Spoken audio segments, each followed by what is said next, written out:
Hello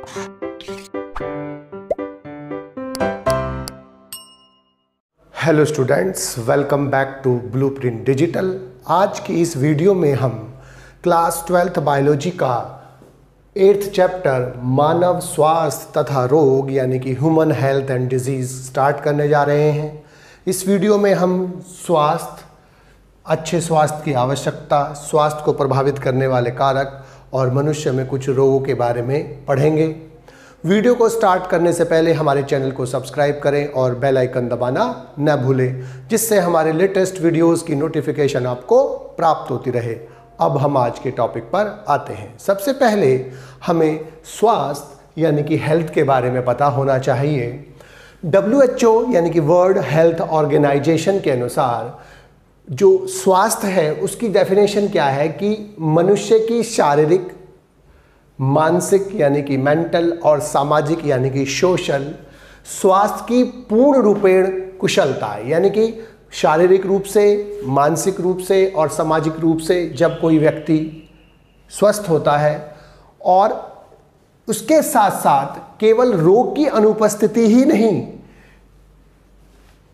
स्वस्थ कहलाती है। यानी कि स्वास्थ्य के लिए खाली यही कंडीशन नहीं है कि केवल रोग की अनुपस्थिति हो, रोग की अनुपस्थिति के साथ साथ मनुष्य शारीरिक रूप से, मानसिक रूप से और सामाजिक रूप से भी पूर्ण रूपेण स्वस्थ होना चाहिए। यानी कि स्वास्थ्य की पूर्ण रूपेण कुशलता जो शारीरिक, मानसिक और सामाजिक हो और उसमें रोग भी ना हो, इस अवस्था को WHO ने स्वास्थ्य कहा। यानी कि हेल्थ की डेफिनेशन का मतलब क्या है कि किसी भी मनुष्य में डिजीज भी ना हो और वो शारीरिक रूप से, मानसिक रूप से और सामाजिक रूप से पूर्ण रूपेण स्वस्थ हो।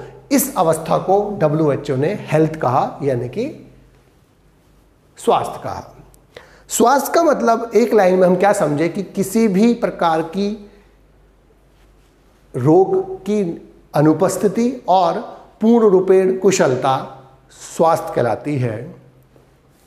अब अच्छे स्वास्थ्य की क्या क्या आवश्यकता है, यानी कि हम अच्छे स्वास्थ्य को कैसे प्राप्त कर सकते हैं, यानी कि हमारा जो स्वास्थ्य है वो ठीक रहे और रोग ना हो। तो सबसे पहले संतुलित आहार यानी कि बैलेंस डाइट।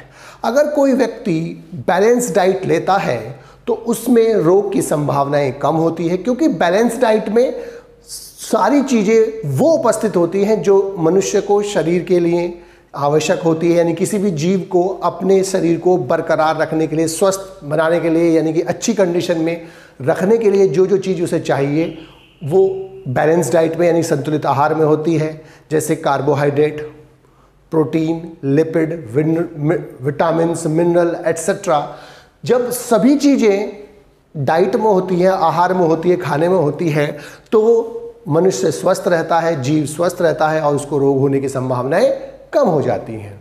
दूसरा, नियमित व्यायाम यानी कि रेगुलर एक्सरसाइज करने से मनुष्य का या किसी भी जीव का जो शरीर होता है वो स्वस्थ रहता है और उसमें रोग की संभावनाएं कम हो जाती हैं, क्योंकि उसकी बॉडी का मेटाबॉलिज्म, उसकी बॉडी की इंटरनल एक्टिविटीज़ सभी रेगुलर स्वास्थ्य व्यायाम से अच्छी रहती हैं और वो कंट्रोल में रहती हैं और मनुष्य का स्वास्थ्य बरकरार रहता है। तीसरा है व्यक्तिगत एवं सामुदायिक स्वच्छता, यानी कि पर्सनल और कम्युनिटी हाइजीन। जहाँ पर हम रहते हैं उस कम्युनिटी में और खुद का जो, अगर वो पर्सनली स्वच्छ रहता है तो भी उसे रोग होने की संभावनाएं कम रहती है। उसके आसपास जो कम्युनिटी है, वहाँ के जो सभी लोग हैं, सभी आसपास की जो चीज़ें हैं वो स्वस्थ रहती हैं, अच्छी रहती हैं, कंडीशन उनकी अच्छी होती है, साफ रहती हैं, तो वहाँ पर रोग की संभावनाएं कम होती हैं। चौथा, स्वस्थ पर्यावरण यानी कि हेल्दी इन्वायरमेंट। अगर इन्वायरमेंट हेल्दी है तो रोग की संभावनाएं कम होती है, स्वास्थ्य अच्छा रहने की संभावनाएं कम है, पॉल्यूशन कम है, गंदगी कम है। तो ऐसे वातावरण में कोई भी मनुष्य आसानी से सर्वाइव करता है, आसानी से स्वस्थ जीवन व्यतीत कर सकता है और उसके रोग की संभावनाएं उसमें ऐसी जगह पर कम होती है जहाँ पर जो इन्वायरमेंट है, पर्यावरण है, वो अच्छा है, स्वच्छ है, साफ है। तो ऐसे वातावरण में मनुष्य या कोई भी इंडिविजुअल आसानी से सर्वाइव कर पाता है और वो स्वस्थ रह पाता है। फिफ्थ है टीकाकरण यानी कि वैक्सीनेशन। वैक्सीनेशन में क्या करते हैं कि जो डिजीज़ कॉजिंग ऑर्गेनिज्म है, रोग उत्पन्न करने वाले जो ऑर्गेनिज्म है या उसका कोई केमिकल, हम जानबूझकर उसको इनएक्टिव करके पहले से डाल दिया जाता है, जिससे उसके खिलाफ एंटीबॉडीज़ बनने लगती हैं और वो एंटीबॉडीज़ जब कभी फ्यूचर में, भविष्य में वो रोगाणु बॉडी के अंदर प्रवेश करता है तो उसको पहचान लेती है और पहचान के उसको मार देती है, जिससे वो अंदर जाकर रिप्रोडक्शन ढंग से नहीं कर पाएगा और उसको मार दिया जाएगा, जिससे रोग नहीं होता है।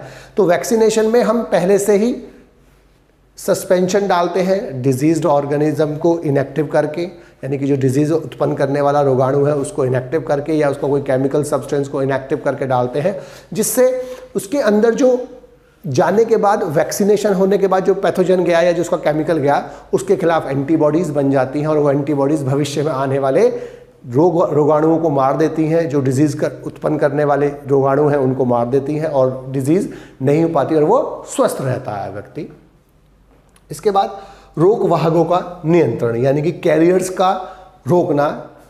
जो कैरियर्स होते हैं, वाहक होते हैं, वो डिजीज कॉजिंग ऑर्गेनिजम्स को एक स्वस्थ मनुष्य से दूसरे स्वस्थ मनुष्य में या किसी जगह से किसी मनुष्य में पहुंचाते हैं। जैसे हाउस फ्लाई अमीबियासिस का वाहक होती है और वो डिजीज कॉजिंग ऑर्गेनिज्म को किसी स्थान से मनुष्य में ट्रांसफ़र करती है। इसी प्रकार से डेंगू फीवर और अन्य फीवर्स, मलेरिया के लिए मादा एनोफिलीज और किसी डेंगू फीवर के लिए और उसके लिए टाइगर मॉस्किटो, तो अलग अलग रोगों के लिए अलग अलग वाहक हो सकते हैं। तो वो वाहकों का अगर हम कंट्रोल कर दें, फॉर एग्जांपल मच्छरों का हम कंट्रोल कर दें, तो मलेरिया, डेंगू फीवर, चिकनगुनिया और अन्य जो ऐसे रोग जो मच्छर जिनके रोगाणुओं को एक जगह से दूसरी जगह तक ट्रांसफ़र करता है, अर्थात संचरण का काम करता है, अगर हम उसको रोक लें तो उसको अगर वाहकों का नियंत्रण हो जाएगा तो वो डिजीज कॉजिंग ऑर्गेनिज्म रोगाणु जो है वो संचित नहीं हो पाएंगे और रोग नहीं हो पाएगा। अच्छी आदतें। अब जो अच्छी आदतें हैं, इसका मतलब क्या है कि अच्छी आदतों में ऐसी आदतें जो हमें रोग से बचाती हैं। और अच्छी आदतों में क्या होगा कि आप रेगुलर व्यायाम कर रहे हैं, आप स्वस्थ वातावरण में रह रहे हैं, आपका सोना सही समय पर है, आप जो है किसी ऐसी जगह नहीं जा रहे जहाँ पर डिजीज़ होने की संभावना है, आप अच्छे जगह पर रह रहे हैं, तो ये सब आपकी अच्छी आदतें हैं। जल्दी सोना, जल्दी उठना, ये सब आपकी अच्छी आदतें हैं जो आपको रोग से बचाती हैं। इसके बाद मनोरंजन और उचित निद्रा। मनोरंजन यानी कि रिक्रिएशन और प्रॉपर स्लीप। प्रॉपर स्लीप जरूरी है अच्छे स्वास्थ्य के लिए, क्योंकि अगर आप सही समय पर नहीं सोते हैं, सही समय पर नहीं उठ रहे हैं तो दिक्कत हो सकती है, रोग हो सकता है, परेशानी हो सकती है। आप जल्दी सोते हैं, जल्दी उठते हैं, आप स्वस्थ रहेंगे। तो जो मनोरंजन भी आपके खुश रहने के लिए ज़रूरी है, खुश रहकर जो सभी सिक्रीशंस होते हैं वो प्रॉपर होते हैं और आदमी स्वस्थ रहता है। और निंद्रा भी आवश्यक है, स्लीप जरूरी है। 5 से 6 घंटे मिनिमम नींद चाहिए, 6 से 7 घंटे मिल जाए और बहुत अच्छी बात है। तो कम से कम 6 घंटे के आसपास की नींद एक स्वस्थ मनुष्य को चाहिए। तो इतनी नींद कम से कम उसको मिले, अच्छी नींद मिले तो वो स्वस्थ रहता है। तनाव नियंत्रण यानी कि जो स्ट्रेस है उसको कम करना, उसको नियंत्रित करना, स्ट्रेस मैनेजमेंट। स्ट्रेस से ब्लड प्रेशर बढ़ता है और अन्य मेटाबॉलिक रिएक्शंस पर प्रभाव पड़ता है, जिससे हमारे जो बॉडी की जो एक्टिविटीज़ हैं वो कमज़ोर होती हैं, बॉडी की एक्टिविटीज़ प्रॉपर काम नहीं करती हैं। इसीलिए जो हमारे में जो तनाव नियंत्रण है वो बहुत इंपॉर्टेंट चीज़ है कि जो तनाव होता है वो हमारी मेटाबॉलिज्म को गड़बड़ करता है, ब्लड प्रेशर को बढ़ाता है, ब्रेन पर असर डालता है और बहुत सारे ऑर्गन्स पर इफेक्ट डालता है। इसीलिए बहुत ज़रूरी है कि हम तनाव ना लें, तनाव का नियंत्रण करें। और लास्ट है योगा। योग करने से हमारी बॉडी में शांति और बॉडी के जो पार्ट्स होते हैं वो प्रॉपर काम करते हैं, प्रॉपर एक्सरसाइज होती है योगा, जिससे हमारी बॉडी स्वस्थ रहती है और हमें रोग की संभावनाएं कम होती हैं। इसके बाद स्वास्थ्य को प्रभावित करने वाले कारक। सबसे पहला कारक है पर्यावरण प्रदूषण, यानी कि इन्वायरमेंटल पॉल्यूशन। जो इन्वायरमेंटल पॉल्यूशन है उससे विभिन्न प्रकार के रोग हो सकते हैं। एयर पॉल्यूशन से रेस्पिरेटरी डिजीज़ हो जाती हैं, वाटर पॉल्यूशन से स्किन की डिजीज़ और अन्य डिजीज़ हो जाती हैं, और रेडियो एक्टिव पॉल्यूशन, सभी प्रकार के पॉल्यूशन जो होते हैं हमारी बॉडी को नुकसान करते हैं। तो इसीलिए पर्यावरणीय प्रदूषण न हो, ऐसी जगह हम रहें जहाँ प्रदूषण कम से कम हो। इसके लिए हम पेड़ लगा सकते हैं, हम ऐसी जगह रह सकते हैं जहाँ पर पेड़ ज़्यादा हों, कम से कम ऐसी चीज़ों का यूज़ करें जो पॉल्यूशन हो, कम से कम हम व्हीकल्स का यूज़ करें, ज़रूरत हो तो पैदल चले जाएं कहीं जगह। तो ऐसी चीज़ों से हम पर्यावरण को ठीक कर सकते हैं और हम स्वस्थ पर्यावरण में रहेंगे तो हम डिजीज़ हमें डिजीज़ नहीं होती और हम स्वस्थ रहेंगे। दूसरा, रोगाणु। रोगाणु जो होते हैं वो ऑर्गेनिजम्स, वे जीव जो मनुष्य में या किसी भी जीव में रोग उत्पन्न करते हैं, रोगाणु कहलाते हैं, पैथोजेंस कहलाते हैं। और उनके रोग उत्पन्न करने की जो क्षमता होती है पैथोजेनेसिस कहलाती है। तो पैथोजन यानी कि रोगाणु वो जीव होते हैं जो डिजीज़ करते हैं।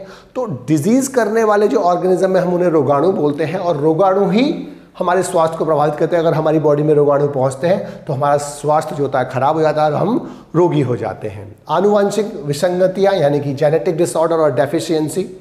जेनेटिक डिसऑर्डर्स में डाउन सिंड्रोम, क्लाइनफेल्टर सिंड्रोम और बहुत सारी विसंगतियां आती हैं जो मनुष्य के स्वास्थ्य को प्रभावित करती हैं, और मनुष्य नॉर्मली इनसे जन्मजात रोगी होता है, वो कॉन्जेनाइटल डिजीज़ होती हैं वो ज़्यादातर, और वो मनुष्य का जो स्वास्थ्य होता है वो प्रभावित होता है।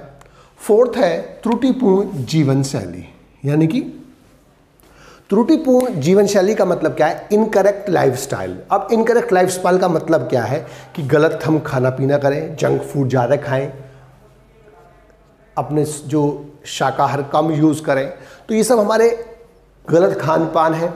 इसके अलावा जो उठने बैठने का तरीका है वो गलत हो, नींद कम हो, हम गलत आदतों में शामिल हो जाएं, हम और ऐसे धूम्रपान में लिप्त हो जाएं, शराब में लिप्त हो जाए, तो ये हमारी गलत जीवन शैली होती है। ये सब हमारे रोग करने के लिए रिस्पॉन्सिबल होते हैं, हमारे स्वास्थ्य को खराब करते हैं, और ऑर्गेनिज्म जो होता है, मनुष्य जो होता है, उसमें कोई ना कोई विसंगति आ जाती है। और लास्ट है मैकेनिकल डैमेजेस, यानी कि इंजरीज और यांत्रिक चोटें, एक्सीडेंट या किसी भी प्रकार से जो चोट लगती है वो हमें स्वास्थ्य को हमारे ख़राब करती है और हमें जो है दिक्कतें करती हैं। तो यांत्रिक चोटें भी एक फैक्टर है जो हमारे स्वास्थ्य को प्रभावित करता है। इसके बाद रोग यानी कि डिजीज़। रोग या डिजीज़ की डेफिनेशन अगर हम एक लाइन में समझें कि व्यक्ति के लिए जो असुविधा या अक्षमता है, वो जो कारण होता है जिसके कारण वो असुविधा महसूस करता है या अक्षमता उत्पन्न करता है अपने कार्य करने में, तो उसे हम रोग कहते हैं। ये एक सिंपल डेफिनेशन है, लेकिन एक सही डेफिनेशन कि मनुष्य की जो मनुष्य में स्वास्थ्य है, उसका मतलब क्या है कि मनुष्य के स्वास्थ्य में विचलन, यानी कि उसमें डिविएशन होना, मनुष्य के स्वास्थ्य को प्रभावित करना वाला कोई भी प्रकारात्मक परिवर्तन जो मनुष्य की सामान्य शारीरिक क्रियाओं को, एक्टिविटीज़ को बाधा करता है, यानी कि उसमें बाधा उत्पन्न करता है, वो डिजीज़ कहलाता है। यानी कि सीधी बात है, रोग का उल्टा है, डिजीज़ जो है वो स्वास्थ्य का उल्टा है। स्वास्थ्य में क्या है? हमारे रोग ना होना और सामाजिक, मानसिक और शारीरिक रूप से स्वस्थ होना। तो कोई भी प्रकारात्मक परिवर्तन जो मनुष्य में उसके स्वास्थ्य को प्रभावित करता है, उसकी शारीरिक क्रियाओं को प्रभावित करता है, उसमें असुविधा उत्पन्न करता है, क्या कहलाता है? रोग कहलाता है और डिजीज़ कहलाता है। तो डिजीज़ का मतलब क्या है कि जो सामान्य स्वास्थ्य है उसका गड़बड़ होना, उसमें विसंगति आना, उसमें अच्छा ना होना, ये क्या कहता है? रोग कहलाता है। शरीर के जो सामान्य प्रकारों में बाधा उत्पन्न होती है और उत्पन्न करने की कोई भी स्थिति, वो क्या कहलाती है? रोग कहलाती है। और मनुष्य में जो रोग होते हैं वो बेसिकली दो प्रकार के होते हैं, एक जन्मजात रोग यानी कि कॉन्जेनाइटल डिजीज, और एक उपार्जित रोग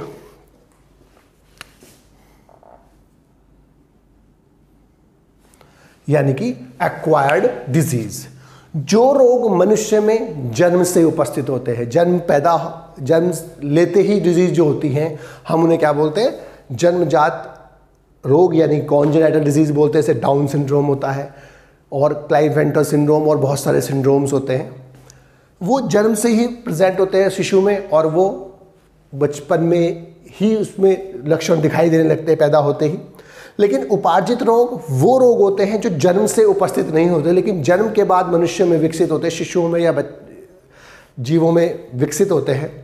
तो उन्हें हम क्या बोलते हैं? उपार्जित रोग या एक्वायर्ड डिजीज़ बोलते हैं। अब जो संक्रामक, ये जो उपार्जित रोग हैं वो दो प्रकार के होते हैं, कम्युनिकेबल और इन्फेक्शियस डिजीज़ यानी कि संक्रामक रोग या संचरित रोग, नॉन कम्युनिकेबल और नॉन इन्फेक्शियस डिजीज़ यानी कि असंक्रामक या असंचरित रोग, असंचरणीय रोग, यानी कि जिनका संचरण नहीं होता। असंचरण और संचरण, जिसका संचरण होता है वो संक्रामक या संचरणीय, और जिनका नहीं होता वो असंचरणीय। यानी कि संचरण का मतलब क्या है, जब वो एक स्वस्थ मनुष्य से दूसरे स्वस्थ मनुष्य में कोई डिजीज पहुंचती है तो हम ऐसी डिजीज को बोलते हैं कि ये संचरित हो रही है, संक्रामक रोग है, एक जगह से दूसरी जगह तक पहुंचता है। तो कम्युनिकेबल और इन्फेक्शियस डिजीज यानी कि संक्रामक रोग का मतलब क्या है, ऐसे रोग जो एक स्वस्थ मनुष्य में पहुंचते हैं एक संक्रमित व्यक्ति से, यानी कि एक संक्रमित व्यक्ति से स्वस्थ मनुष्य में जो रोग पहुंचते हैं उन रोगों को हम बोलते हैं कम्युनिकेबल और इन्फेक्शियस डिजीज। और जो एक मनुष्य से दूसरे मनुष्य में ट्रांसफर नहीं होते, संचित नहीं होते, हम उन्हें बोलते हैं नॉन कम्युनिकेबल और नॉन इन्फेक्शियस डिजीज। अब कम्युनिकेबल डिजीज में हमें 5 प्रकार के रोग पढ़ने हैं, जीवाणु जनित, विषाणु जनित, प्रोटोजोआ जनित, हेलमिंथ जनित और कवक जनित रोग। जीवाणु जनित का मतलब बैक्टीरियल डिजीज जो होती हैं, हम पढ़ेंगे टाइफाइड, निमोनिया आदि। विषाणु जनित यानी कि वायरस से जो इन्फेक्टेड डिजीज होती हैं, जो वायरस से होती हैं, उन्हें हम बोलते हैं विषाणु जनित, यानी कि जैसे जुकाम है, एड्स है। इसके बाद प्रोटोजोआ जनित रोग यानी कि जो प्रोटोजोआ से डिजीज होती हैं, हम उन्हें क्या बोलते हैं, प्रोटोजोन जनित। और इसमें मलेरिया और अमीबियासिस पढ़नी है। हेलमिंथ जनित रोग, इसमें एस्केरियासिस और फिलेरियासिस पढ़नी है। और कवक जनित रोग जो कवकों से होता है, फंजाई से होता है, वो कवक जनित रोग होते हैं, जैसे रिंगवॉर्म, इसमें हमें पढ़ना है। नॉन कम्युनिकेबल जो एक स्वस्थ मनुष्य में नहीं पहुंच पाती संक्रमित व्यक्ति से, वो क्या कहलाती है, नॉन कम्युनिकेबल। जैसे कुपोषण है यानी कि मेल फंक्शनिंग है, जब प्रॉपर न्यूट्रिशन नहीं मिलता है किसी भी चीज़ का या सभी चीज़ों का, तब हम इस कंडीशन को कुपोषण बोलते हैं, मेल न्यूट्रिशन बोलते हैं। और इसमें बैरी या किसी भी विटामिन से कमी से होने वाले रोग, क्वाशरकोर, प्रोटीन से कमी से होने वाला रोग और बहुत सारे डिजीज इसमें हो सकती हैं। डीजेनरेटिव का मतलब इसमें कोई पार्ट डीजेनरेट हो रहा है या नष्ट हो रहा है या जो प्रॉपर फंक्शनिंग नहीं कर पा रहा है, उसमें कुछ ना कुछ दिक्कत आ गई, उसे हम डीजेनरेटिव रोग बोलते हैं, जैसे हृदय रोग। Allergy hyper sensitivity of immune system होता है, जिस इम्यून सिस्टम के अंदर जब जरूरत से ज़्यादा काम होने लगता है तो इस कंडीशन को हम बोलते हैं एलर्जी। और कैंसर एक डिजीज़ होती है जिसमें माइटोसिस सेल डिवीज़न अनकंट्रोल हो जाता है, और अनकंट्रोल होने से किसी भी विशेष प्रकार की सेल्स की संख्या बहुत ज़्यादा हो जाती है, जो अन्य सेल्स की फंक्शनिंग को डिस्ट्रॉय कर देती है, अन्य सेल्स को डिस्ट्रॉय करने लगती है, उनको न्यूट्रिशन नहीं मिल पाता दूसरी सेलों को, जिससे वो सेल्स खराब होने लगती हैं और वो पूरी बॉडी में डिस्टर्बेंस क्रिएट होता है, और वो रोग डिजीज़ जो होती है कैंसर कहलाती है, और कैंसर से मृत्यु की संभावनाएं भी काफ़ी अधिक होती हैं। अब हम संक्रामक रोग यानी कि कम्युनिकेबल और इन्फेक्शियस डिजीज़ को डिटेल में पढ़ेंगे।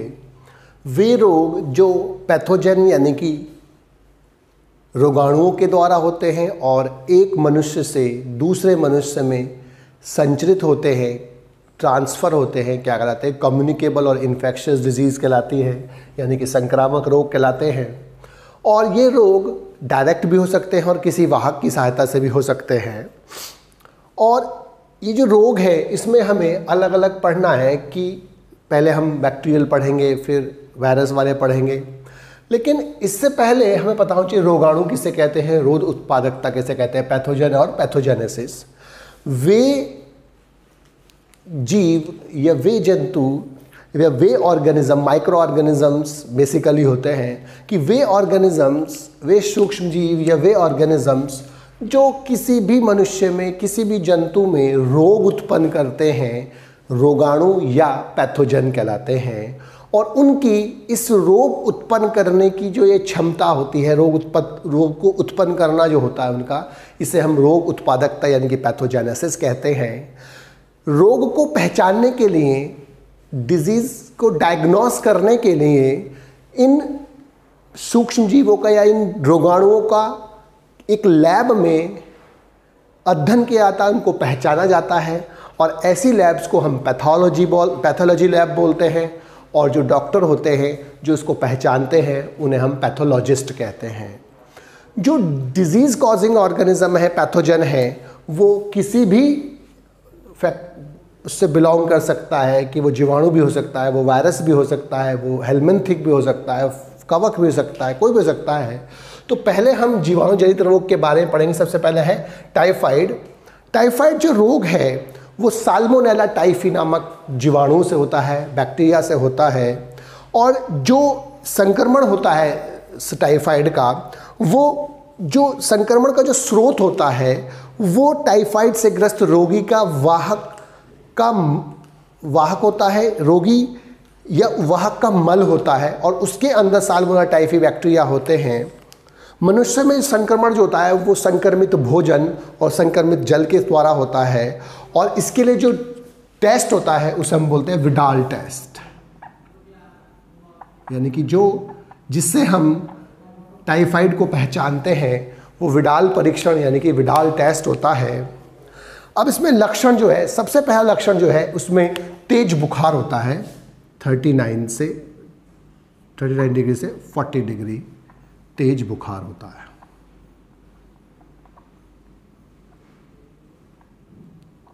तो सबसे पहला लक्षण जो है टाइफाइड का वो तेज बुखार होता है। इसके अलावा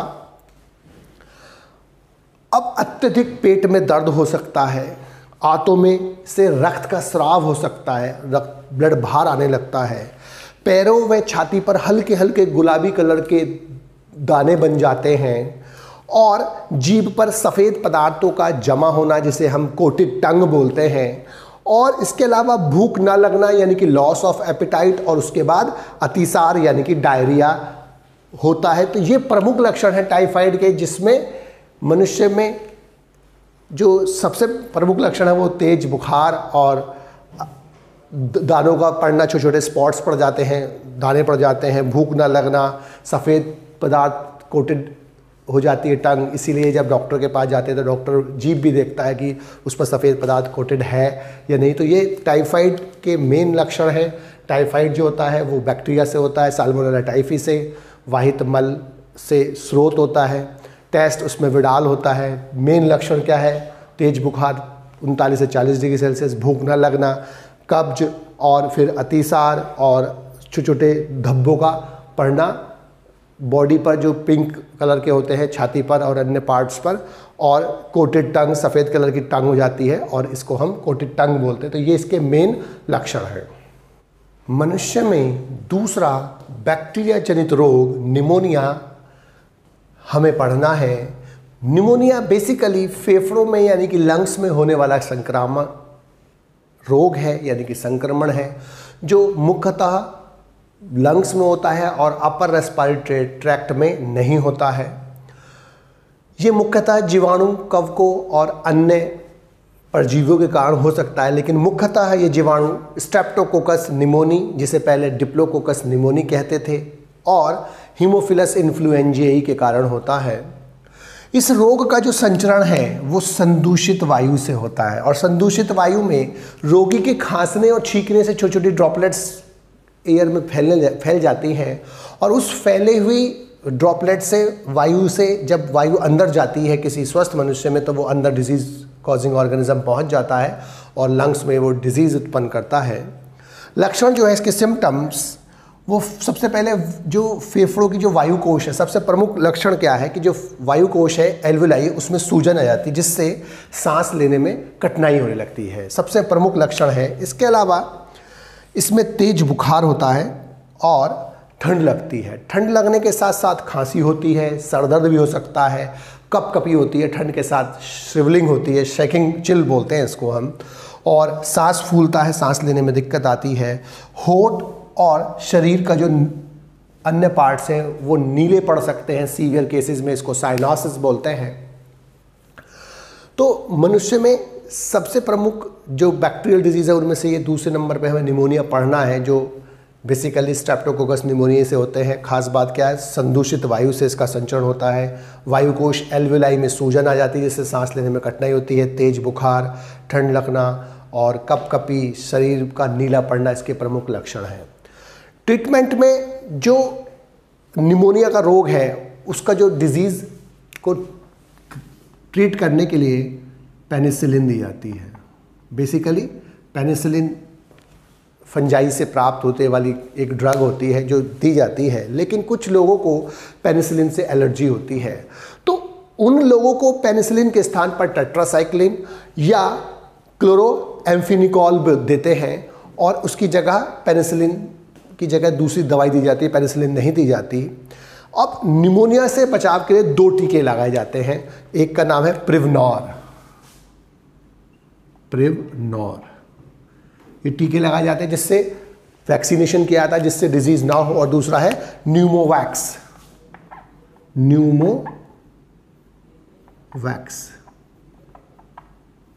न्यूमोवैक्स जो होता है वो दिया जाता है। और ये 2 वैक्सीन है जिसका यूज़ किया जाता है इसको बचाने के लिए। और निमोनिया इससे नहीं होता है, इसमें वैक्सीनेशन पहले किया जाता है जिससे आसानी से निमोनिया न हो। बच्चों में निमोनिया ज़्यादा दिक्कत करता है और उस केसेस में दवाइयों का प्रयोग नेबुलाइज़र की सहायता से जाता है। एयर को डायरेक्ट दिया जाता है नेबुलाइज़र की सहायता से, और दवाई जो होती है डायरेक्ट उनके लंग्स में भेजी जाती है जिससे उनका जो संक्रमण होता है तेज़ी से रिकवर होता है, तेज़ी से ठीक होता है। बच्चों, आज की इस वीडियो में बस हम इतना ही पढ़ेंगे। हमारी इस वीडियो को आप लाइक करें और अपने दोस्तों के साथ शेयर करें। यदि आपका कोई डाउट है तो आप हमें कमेंट करके बता सकते हैं। इस अध्याय को और अच्छे से पढ़ने और समझने के लिए आप चित्रा प्रकाशन की बुक एक्टिव जीव विज्ञान की सहायता भी ले सकते हैं।